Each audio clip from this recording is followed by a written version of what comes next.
Moving forward, we would like to invite Mr. Puneet Gaur, Chief Operating Officer of Next Quarter, to deliver a keynote address.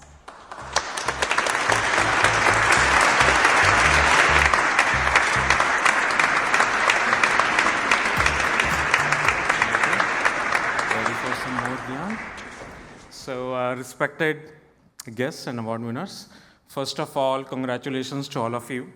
I'm very thrilled to be here, and I hope you are as happy as I feel today. So let's ask, what makes us feel happy?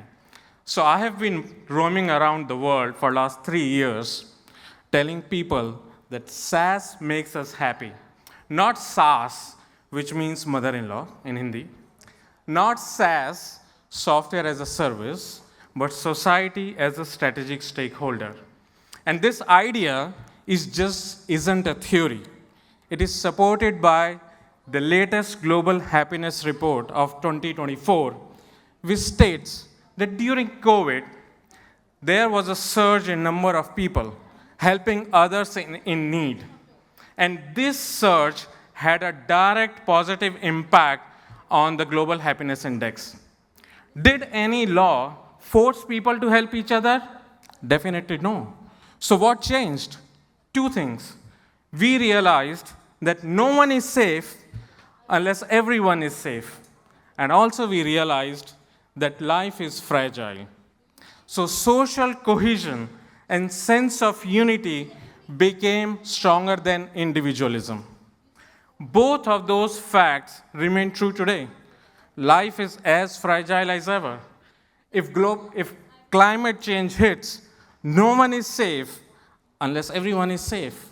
So still, the sense of generosity today is way less than the sense of generosity during COVID.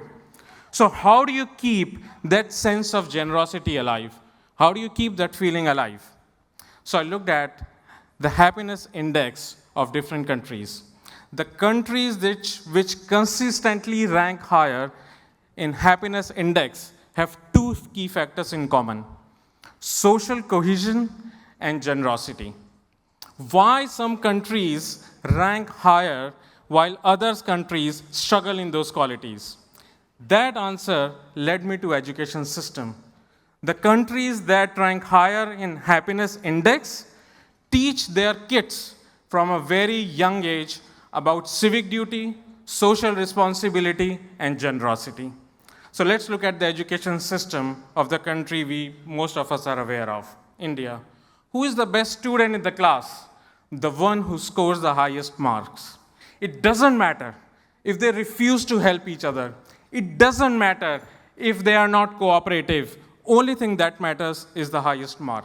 They are rewarded for outperforming, not for uplifting. So from a very young age, we teach our kids to compete, not to collaborate. So when they grow up, the best definition of a best human being is the one with the highest marks, the one with the highest paycheck, or the one with the most power. But what if? What if we had an education system which rewarded those kids for uplifting their classmates instead of outperforming? Then probably we will have less suicides by students who buckle under the performance pressure. What if the education system rewards students for planting a tree, for feeding a stray dog, for helping poor kids who don't have books? Then we are giving the students those values which truly lead to happiness, social cohesion, and generosity. I understand that social change doesn't take over overnight. It is up to us as parents, grandparents, and concerned citizens to push our schools and universities to change that education system. Remember Mahatma Gandhi? A small act of defiance in 1893 led to India's freedom 54 years later. So social change takes time, but every little effort counts. It is like planting a tree. You may not eat the fruits, but your grandchildren will. So I will wrap up.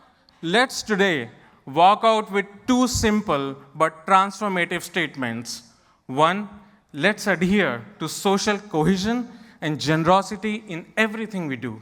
And second, let's share this happiness with the people around us and in communities. A simple example, let's try to change the life of some random person before you leave Dubai, before the weekend. Because when we lift each other up, then that doesn't remain a fleeting happiness moment, that becomes a legacy. And that legacy is capable of changing the generations to come. Last lines. Together, we have the power of creating a more happier and a more compassionate world just by one act of kindness at a time. Just one act of kindness. Let's try to do that. Thank you.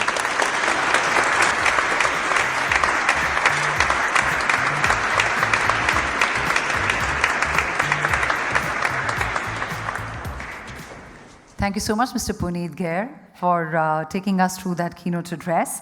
Moving on, it's time for us to honor Inspiring Speaker of the Year 2023-24. And all of us witnessed him speaking here just a few minutes ago, going out to the COO of next quarter, Mr. Puneet Gaur.